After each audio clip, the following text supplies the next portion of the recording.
नमस्कार, आप देख रहे हैं CWB हिंदी न्यूज।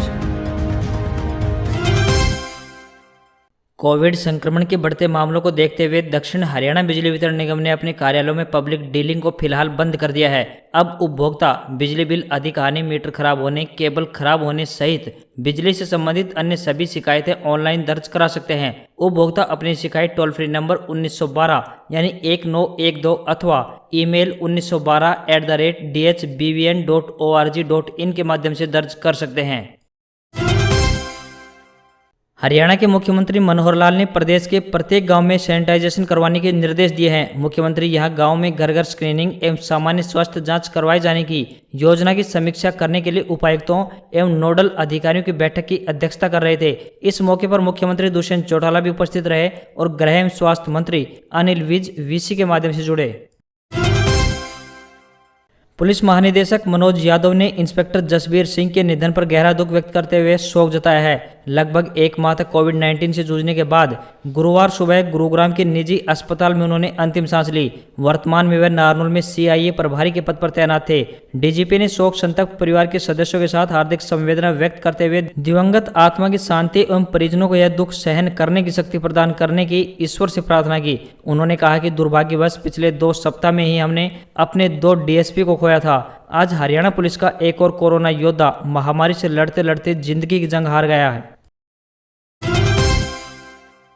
हरियाणा में कोरोना के बढ़ रहे प्रभाव को रोकने और प्रदेश की जनता को वैक्सीनेशन का कवच शीघ्र मुहैया कराने के लिए सरकार ने बड़ा कदम उठाया है। स्वास्थ्य मंत्री अनिल विज ने ट्वीट कर इस बारे में जानकारी दी कि हरियाणा प्रदेश की जनता के लिए वैक्सीन खरीदने के लिए ग्लोबल टेंडर जारी करेगा। स्वास्थ्य मंत्री ने कहा है कि सरकार के इस निर्णय से हरियाणा में 18 वर्ष से अधिक के नागरिकों को शीघ्र वैक्सीन उपलब्ध करवाई जा सकेगी। गत वर्ष लॉकडाउन के कारण मिली समय की छूट के कारण अनेक आयकर दाताओं ने 2 साल का रिटर्न एक साथ भरने की तैयारी शुरू कर दी है। रिटर्न भरने के लिए फोन पर कर अधिवक्ता व चार्टर्ड अकाउंटेंट से संपर्क स्थापित किया जा रहा है। आयकर दाता को मैनुअल के बजाय ई-रिटर्न दाखिल करना पड़ेगा। जी हां, इस बार 31 मई तक एक साथ 2 साल का आयकर रिटर्न भर सकते हैं। विदित है कि आयकर विभाग ने वर्ष 2019 से प्रत्येक साल रिटर्न भरने का नियम बना दिया है। अगर कोई आयकर दाता किसी वित्तीय वर्ष का रिटर्न दाखिल करने से चूक जाता है तो वह दूसरे वित्तीय वर्ष में पुराना रिटर्न दाखिल नहीं कर सकता है।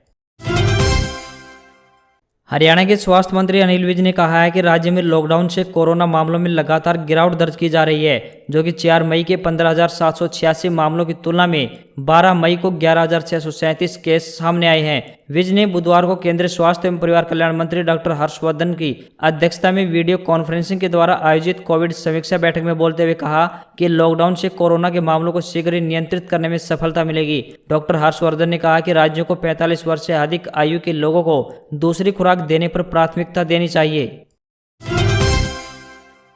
कोरोना के बढ़ते कहर के बीच हरियाणा के मुख्यमंत्री मनोहर लाल ने राज्य के BPL परिवारों के लिए वीरवार को बड़ी घोषणा की है। इस घोषणा के तहत BPL परिवार के किसी भी सदस्य जिसकी उम्र 18 से 50 के बीच है की मृत्यु किसी भी कारण जैसे बीमारी, कोरोना या दुर्घटना में हो जाती है तो सरकार उसे 2 लाख रुपए देगी। मुख्यमंत्री की इस घोषणा से BPL परिवारों को काफी राहत मिलेगी। इस घोषणा के बारे में बताते हुए मुख्यमंत्री मनोहर लाल ने कहा कि प्रधानमंत्री ने देश में प्रधानमंत्री जीवन ज्योति योजना लागू की हुई है। इस योजना में निवेश के बाद अगर व्यक्ति की मौत हो जाती है तो उसके परिवार को 2 लाख रुपए मिलते हैं।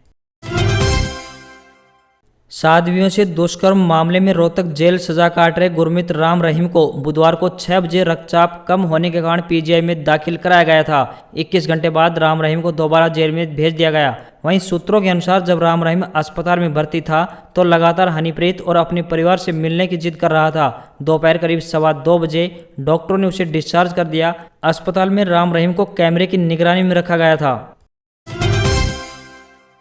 हरियाणा विद्यालय शिक्षा बोर्ड 12वीं की परीक्षा आयोजित करने का खाका तैयार कर रहा है। इसके लिए बोर्ड ही नहीं बल्कि राज्य का शिक्षा विभाग भी प्रमुख शिक्षाविदों से वर्चुअल संवाद करके सुझाव ले रहा है। शिक्षाविदों से मिले सुझावों के बाद राज्य सरकार चाहती है कि 12वीं की परीक्षाएं हर हाल में आयोजित कराई जाएं। 10वीं की तरह 12वीं कक्षा के छात्रों को भी बिना परीक्षा के उत्तीर्ण करना या परीक्षा रद्द करना उचित विकल्प नहीं होगा। परीक्षा आयोजित करने के लिए बोर्ड और शिक्षा विभाग जून के प्रथम सप्ताह में कोरोना महामारी की समीक्षा करेगा। बता दें कि हरियाणा विद्यालय शिक्षा बोर्ड से प्रतिवर्ष करीब 2.5 लाख छात्र 12वीं की परीक्षा देते हैं।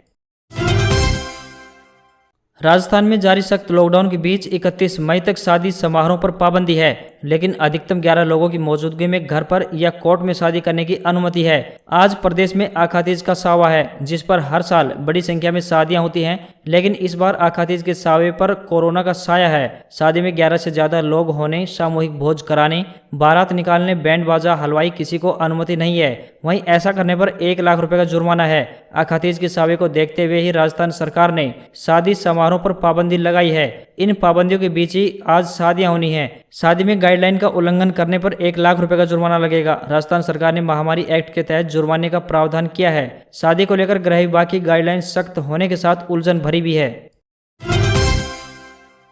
हैदराबाद और उत्तर प्रदेश के बाद अब राजस्थान में भी एशियाई शहरों में कोरोना संक्रमण का मामला सामने आया है। जयपुर चिड़ियाघर के बब्बर शहर तिरुपुर की कोरोना रिपोर्ट पॉजिटिव आई है।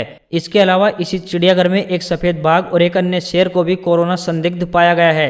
ये तीनों शेर पिछले लंबे वक्त से जयपुर दिल्ली हाईवे पर नाहरगढ़ बायोलॉजिकल पार्क में स्थित लाइन सफारी में रह रहे हैं। इन शेरों के सैंपल की जांच यूपी के बरेली में स्थित IVRI यानी भारतीय पशु चिकित्सा अनुसंधान संस्थान में की गई है।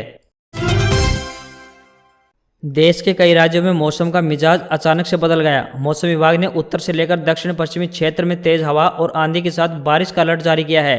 अरब सागर में 16 मई को चक्रवाती तूफान आने की आशंका जताई गई है। इसी सिलसिले में कल दिल्ली, उड़ीसा और पंजाब के कई इलाकों में बारिश हुई है। वहीं पश्चिम बंगाल के कई इलाकों में अगले 24 घंटे में बारिश का सिलसिला थमने वाला नहीं है। केरल के कुछ इलाकों में भी तेज बारिश का अलर्ट जारी किया गया है।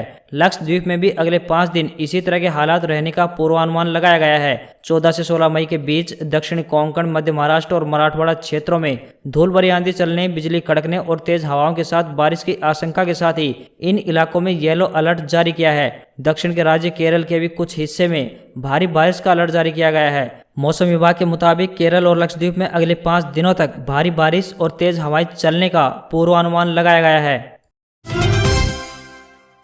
नेपाल की सियासत फिर पलटी। KP शर्मा ओली 3 दिन बाद फिर नेपाल के प्रधानमंत्री बने। सरकार बनाने लायक सीटें नहीं जुटा पाई विपक्षी दल। KP शर्मा ओली विश्वास मत हारने के 3 दिन बाद फिर नेपाल के प्रधानमंत्री चुन लिए गए हैं। राष्ट्रपति विद्यादेवी भंडारी शुक्रवार शाम उन्हें पद और गोपनीयता की शपथ दिलाएंगी। ओली को नेपाली संविधान के अनुच्छेद 76(3) के तहत प्रधानमंत्री चुना गया है। इसके पहले सोमवार राष्ट्रपति ने विपक्ष को यह मौका दिया था कि वे गुरुवार रात 9 बजे तक सरकार बनाने का दावा पेश करें। संविधान के मुताबिक 2 या उससे ज्यादा पार्टियां मिलकर 271 सदस्यीय सदन में 136 सीटें जुटा सकती थी, लेकिन डेडलाइन खत्म होने तक विपक्षी दल तमाम कोशिशों के बावजूद यह आंकड़ा नहीं जुटा पाए और केयर टेकर प्रधानमंत्री ओली को फिर से चुन लिया गया। ओली को 1 महीने यानी 30 दिन में संसद में बहुमत साबित करना होगा।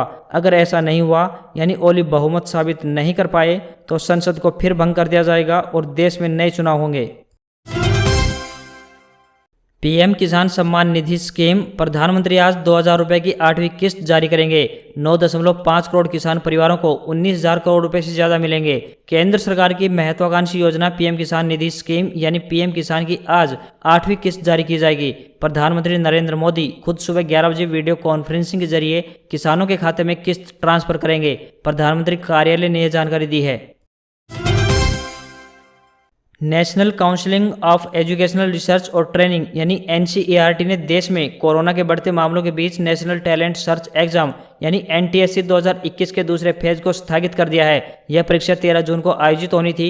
इस बारे में जारी नोटिफिकेशन के मुताबिक परीक्षा की नई डेट्स कोरोना महामारी कम होने के बाद जारी की जाएगी।